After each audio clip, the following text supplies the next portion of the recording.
première question, parce que je n'ai pas l'impression qu'on te connaisse, est-ce que tu peux donner ton identité, nom, prénom, profession?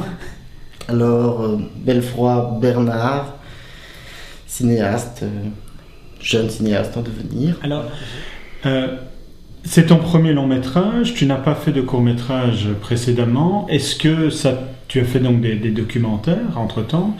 Est-ce que ce premier long métrage t'a donné envie de poursuivre, ou tu t'es dit c'est pas du tout le même boulot qu'un documentaire et je préférerais retourner au documentaire? Non, pas du tout. C'est des sports très très différents, hein, c'est clair, mais en même temps, je pense que les deux se nourrissent. Moi, j'ai envie de continuer à faire des documentaires, de continuer à faire des fictions.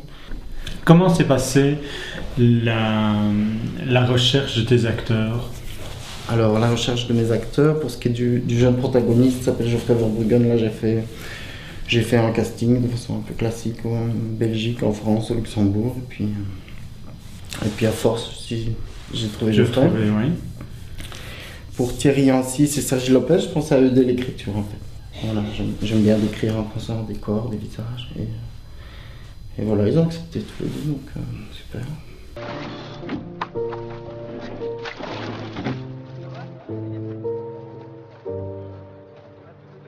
Demain, je régate.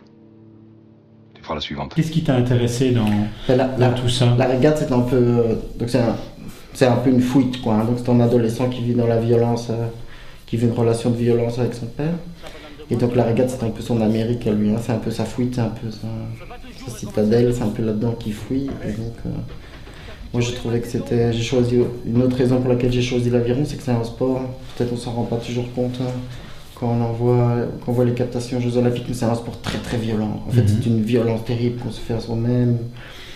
À la fin des courses aux Jeux Olympiques, la plupart des rameurs vomissent tellement l'effort est très très violent. On a les mains charpies, etc. Donc, je trouvais ça assez juste finalement qu'un adolescent qui vit une situation de violence fasse violence à lui-même, mais en même temps c'est une violence sur laquelle il a prise, hein, et donc il contrôle. Et donc je pense qu'il peut, entre guillemets, agir sur cette violence-là, peut-être va-t-il pouvoir agir sur celle-là. C'est ça.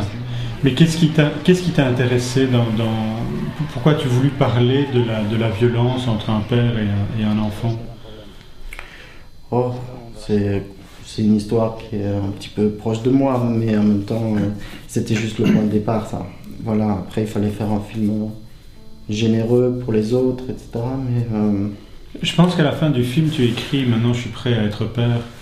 C'est fait, non? Ah oui, c'est fait. Non, mais je dis à mes enfants à venir dont je peux en faire rêver, mais en même temps, c'est un petit peu aussi métaphorique de mon travail, parce que c'est vrai que pendant 5 ans, je n'ai pas réussi à écrire autre chose, et que là, j'écris 3 scénarios en même temps. Enfin, ça m'a aussi libéré mon imaginaire, donc mes enfants à venir, ça peut être aussi mes autres films. Voilà, il fallait que je commence par celui-là, et puis...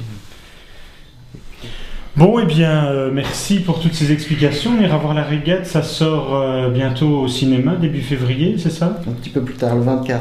Le 24 février, donc ça sort le 24 février au cinéma.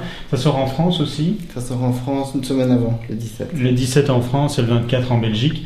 Bon film, et puis on se revoit pour d'autres productions. Avec plaisir. Merci beaucoup, au revoir. Au revoir.